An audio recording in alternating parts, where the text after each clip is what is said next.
Welcome back. ಚಿಕ್ಕೋಡಿಯ ಜೈನಮುನಿ ಕೊಲೆ ಪ್ರಕರಣ ರಾಜ್ಯದಾದ್ಯಂತ ದೊಡ್ಡ ಮಟ್ಟದಲ್ಲಿ ಸದ್ದಾಗ್ತಾ ಇದೆ. ಅಧಿವೇಶನದಲ್ಲೂ ಕೂಡ ಚರ್ಚೆ ಆಗ್ತಾ ಇರುವಂಥದ್ದು. ಈ ಪ್ರಕರಣಕ್ಕೆ ಸಂಬಂಧಪಟ್ಟಂತೆ ಒಂದು ಮೇಜರ್ ಅಪ್ಡೇಟ್ ಸಿಗ್ತಾ ಇದೆ. ಜೈನಮುನಿ ಕೊಲೆ ಮಾಡಿದ್ದು ಒಬ್ಬರಲ್ಲ, ಇಬ್ಬರು ಅಂತ FIR ನ್ಯೂಸ್ 18ಗೆ ಸಿಕ್ಕಿರುವಂಥದ್ದು. FIR ನಲ್ಲಿ ಇಬ್ಬರ ಕೃತ್ಯ ಅಂತ ಉಲ್ಲೇಖ ಮಾಡಲಾಗಿದೆ. ಈ ಮೊದಲು A1 ನಾರಾಯಣ ಮಾಳಿ ಕೊಲೆ ಅಂತ ಹೇಳಲಾಗಿತ್ತು. ಅವನೊಬ್ಬನೇ ಕೊಲೆ ಮಾಡಿದ್ದು, ಇನ್ನೊಬ್ಬ ಸಹಾಯ ಮಾಡಿದ್ದ ಅಂತ. ಬಟ್ ಈಗ ಬರ್ತಾ ಇರುವಂತ ಮಾಹಿತಿ A2 ಆಗಿರುವಂತ ಹಸನತ್ ಸಾಬ್ ಆತ ಕೂಡ ಕೊಲೆಯನ್ನ ಮಾಡಲಿಕ್ಕೆ ಸಹಾಯವನ್ನ ಮಾಡಿದ್ದ ಅನ್ನುವಂಥದ್ರ ಬಗ್ಗೆ ಮಾಹಿತಿ ಸಿಗ್ತಾ ಇದೆ. FIR ನಲ್ಲಿ ಇಬ್ಬರಿಂದ ಕೊಲೆ ಅಂತ ಉಲ್ಲೇಖವನ್ನ ಮಾಡಲಾಗಿದೆ. ಇಬ್ಬರು ಸೇರ್ಕೊಂಡು ಕೊಲೆ ಮಾಡಿದ್ದಾರೆ ಅಂತ ಚಿಕ್ಕೋಡಿ ಠಾಣೆಯಲ್ಲಿ ದಾಖಲಾದಂತ FIR ನಲ್ಲಿ ಉಲ್ಲೇಖ ಮಾಡಲಾಗಿದೆ. ನಾರಾಯಣ ಮಾಳಿ, ಹಸನತ್ ಸಾಬ್, ಡಲಾಯತ್ ಇಬ್ಬರು ಕೂಡ ಸೇರಿನೇ ಜೈನ ಮುನಿಗಳ ಬರ್ಬರ ಹತ್ಯೆಯನ್ನ ಮಾಡಿದ್ದಾರೆ. ಮೊದಲು ಜೈನ ಮುನಿಗಳಿಗೆ ಕರೆಂಟ್ ಶಾಕ್ ಅನ್ನ ಕೊಟ್ಟು ಕೊಲ್ಲಿಕ್ಕೆ ವಿಫಲ ಯತ್ನ ನಡೆದಿದೆ. ಬಳಿಕ ಇಬ್ಬರೂ ಕೂಡ ಸೇರಿ ಟವಲ್ನಿಂದ ಜೈನ ಮುನಿಗಳ ಕುತ್ತಿಗೆಯನ್ನ ಬಿಗಿದು ಕೊಲೆಯನ್ನ ಮಾಡಿರುವುದಾಗಿ ಉಲ್ಲೇಖ ಮಾಡಲಾಗಿದೆ. ನಾರಾಯಣ ಮಾಳಿಗೆ ಕೊಟ್ಟ ಹಣ ವಾಪಸ್ ಕೇಳಿದ್ರು ಜೈನ ಮುನಿಗಳು. ಇದರಿಂದ ಕುಪಿತಗೊಂಡಿದ್ದಂತ A1 ಆರೋಪಿ ನಾರಾಯಣ ಮಾಳಿ ಸ್ನೇಹಿತ ಲಾರಿ ಚಾಲಕನಾಗಿದ್ದ A2 ಆರೋಪಿ ಹಸನ ಸಾಬ್ ಜೊತೆ ಸೇರ್ಕೊಂಡು ಕೊಲೆಯನ್ನ ಮಾಡಿದ್ದಾಗಿ ಉಲ್ಲೇಖವನ್ನ ಮಾಡಲಾಗಿದೆ.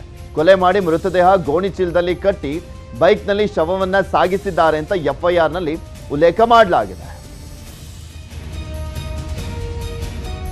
ಇದಕ್ಕೆ ಇವತ್ತು ಈ ಪ್ರಕರಣಕ್ಕೆ ಸಂಬಂಧಪಟ್ಟಂತೆ ಗೃಹ ಸಚಿವರಾಗಿರುವಂತ ಪರಮೇಶ್ವರ್ ಅವರು ಉತ್ತರವನ್ನ ಕೊಡುವಂತ ಸಾಧ್ಯತೆ ಇದೆ.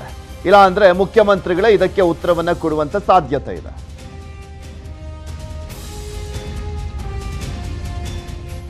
ಉತ್ತರ ಭಾರತದಲ್ಲಂತೂ ಎಡೆಬಿಡದೆ ಮಳೆ ಸುರಿತಾ ಇದೆ. ಸುಮಾರು 10 ರಾಜ್ಯಗಳು ಮಳೆಯಿಂದಾಗಿ ಸಂಕಷ್ಟವನ್ನ ಎದುರಿಸ್ತಾ ಇದ್ದಾರೆ. ಯಾಕಾದ್ರೂ ಮಳೆ ಬರ್ತಾ ಇದೆಯಪ್ಪ ಅಂತ ದೇವರಲ್ಲಿ ಕೇಳ್ಕೊಳ್ಳುವಂತ ಪರಿಸ್ಥಿತಿ. ಮಳೆ ನಿಲ್ಸಪ್ಪ ಅಂತ. ಅದರಲ್ಲೂ ಹಿಮಾಚಲ ಪ್ರದೇಶದಲ್ಲಂತೂ ಭೀಕರ ಜಲಪ್ರಳಯ, ರಣಭೀಕರ ಪ್ರವಾಹಕ್ಕೆ ಇದುವರೆಗೂ 72 ಮಂದಿ ಸಾವನ್ನಪ್ಪಿದ್ದಾರೆ. ಹಿಮಾಚಲ ಪ್ರದೇಶದಲ್ಲಿ ಪ್ರವಾಹದಲ್ಲಿ ಹಲವರಿಗೆ ಗಾಯ ಆಗಿದೆ. ಇನ್ನು 8 ಮಂದಿ ನಾಪತ್ತೆ ಆಗಿದ್ದಾರೆ. ಕಂಡಲ್ಲಿ ಭೂಕುಸಿತ ಆಗ್ತಾ ಇದೆ, ಕೊಚ್ಕೊಂಡು ಹೋಗ್ತಾ ಇದ್ದಾವೆ ರಸ್ತೆಗಳು. ಭೂಕುಸಿತದ ಜೊತೆಗೆ ಪ್ರವಾಹದ ಪರಿಸ್ಥಿತಿ, ಅಲ್ಲಿನ ಜನ ಅಂತೂ ಜನಜೀವನ ಅಸ್ತವ್ಯಸ್ತ ಆಗೋಗಿದೆ. ಹೊರ ಬರಲಿಕ್ಕೂ ಕೂಡ ಕಷ್ಟ ಸಾಧ್ಯ ಅಂತ ಪರಿಸ್ಥಿತಿ ಇದೆ. ನೀರಿನ ಅಬ್ಬರಕ್ಕೆ ದರಗೊಳ್ತಾ ಇರುವಂಥದ್ದು ಕಟ್ಟಡಗಳು. ಪ್ರವಾಹದ ನೀರಿನಲ್ಲಿ ಕೊಚ್ಕೊಂಡು ಹೋಗಿದ್ದಾವೆ ಕಾರುಗಳು ಕೂಡ. ಮನೆ ಮುಂದೆ ನಿಲ್ಲಿಸಿದಂಥ ಕಾರುಗಳೆಲ್ಲ ಕೊಚ್ಕೊಂಡು ಹೋಗ್ತಾ ಇದ್ದಾವೆ. ಮನೆ ಒಳಗಡೆ ಇದ್ರೆ ಕಂಪ್ಲೀಟ್ ಆಗಿ ಮನೆನೇ ಭೂಕುಸಿತದಿಂದಾಗಿ ದರಶಾಯಿ ಆಗ್ತಾ ಇರುವಂಥದ್ದು.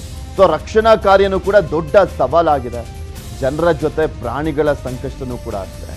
ಹಿಮಾಚಲ ಪ್ರದೇಶದಲ್ಲಿ ನಿರಂತರವಾಗಿ ಮಳೆ ಸುರಿತಾನೆ ಇದೆ. ಆ ದೃಶ್ಯಾವಳಿಯನ್ನ ಗಮನಿಸ್ಬೋದು. ಅಲ್ಲಿರುವಂಥ ನದಿಗಳೆಲ್ಲವೂ ಕೂಡ ತುಂಬಿ ಹೋಗ್ತಾ ಇರುವಂಥದ್ದು. ಹಿಮಾಚಲ ಪ್ರದೇಶದ ಶಿವನ ದೇಗುಲ ಕೂಡ ಮುಳುಗಡೆ ಆಗಿದೆ. ಆ ದೃಶ್ಯಾವಳಿಯನ್ನು ಕೂಡ ನೋಡ್ಬೋದು. ಎಷ್ಟು ಎತ್ತರದಲ್ಲಿ ನೀರು ಹರಿತಾ ಇದೆ ಅನ್ನುವಂಥದ್ದನ್ನ ಗಮನಿಸ್ತೀವಿ. ಒಂದು ಕಡೆ ಹೋಟೆಲ್ಗಳು ಕೂಡ ಅಷ್ಟೇ. ಅದು ಹಿಮಾಚಲ ಪ್ರದೇಶ ಅಂದ್ರೆ ಗುಡ್ಡಗಾಡು ರಾಜ್ಯ. ಅದು ಅದರಲ್ಲಿ ಗುಡ್ಡಗಾಡಿನಲ್ಲೇ ಮನೆಗಳನ್ನು ಕಟ್ಕೊಂಡಿರ್ತಾರೆ. ಹೋಟೆಲ್ಗಳು ಎಲ್ಲವೂ ಕೂಡ ಅಷ್ಟೇ ಎತ್ತರದ ಪ್ರದೇಶದಲ್ಲೇ ಇರ್ತವೆ, ಬೆಟ್ಟದಲ್ಲೇ ಇರ್ತವೆ. ಅವೆಲ್ಲವೂ ಕೂಡ ಸ್ವಲ್ಪ ಜರುಗಿದ್ರೂ ಕೂಡ ಕುಸಿತ ಆಗ್ತಾ ಇರುವಂಥದ್ದನ್ನ ಗಮನಿಸ್ಬೋದು. ಕಾರ್ಗಳು ನೋಡಿ, ಮನೆ ಮುಂದೆ ನಿಲ್ಸಿರುವಂಥ ಕಾರ್ಗಳು ಯಾವ ರೀತಿಯಾಗಿ ಕೊಚ್ಕೊಂಡು ಹೋಗ್ತಾ ಇದೆ ಅಂತ. ಈ ಕಾರ್ಗಳು ಕೊಚ್ಕೊಂಡು ಹೋಗ್ತಾ ಇರುವಂಥದ್ದನ್ನ ಗಮನಿಸಿದ್ರೆ ನಿಮ್ಗೆ ಗೊತ್ತಾಗುತ್ತೆ ಯಾವ ಫೋರ್ಸ್ನಲ್ಲಿ ನೀರು ಫ್ಲೋ ಆಗ್ತಾ ಇದೆ ಅಲ್ಲಿ ಅಂತ.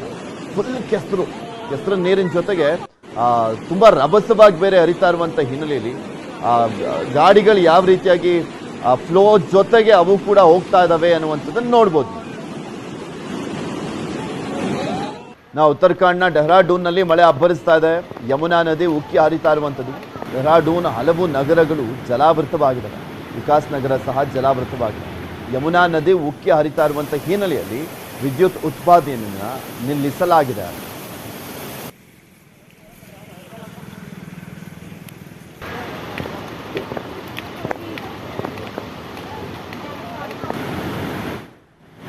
ಹರಿಯಾಣದಲ್ಲೂ ಕೂಡ ಅಷ್ಟೇ ಮಳೆ ಆರ್ಭಟಿಸ್ತಾ ಇದೆ. ಯಮುನಾ ನಗರದ ಹತ್ನಿಕುಂಡ್ ಬ್ಯಾರೇಜ್ನ ನೀರಿನ ಮಟ್ಟ ಏರಿಕೆ ಆಗಿದೆ.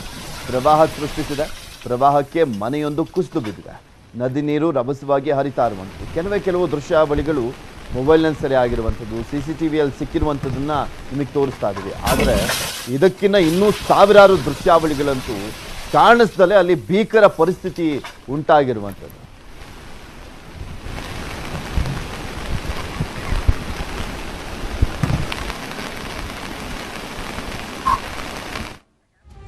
ಇದು ಇವತ್ತಿನ 9 AM ಬಿಗ್ ಬ್ರೇಕಿಂಗ್ ನ್ಯೂಸ್. ನೋಡ್ತಾ ಇರಿ ನ್ಯೂಸ್ 18.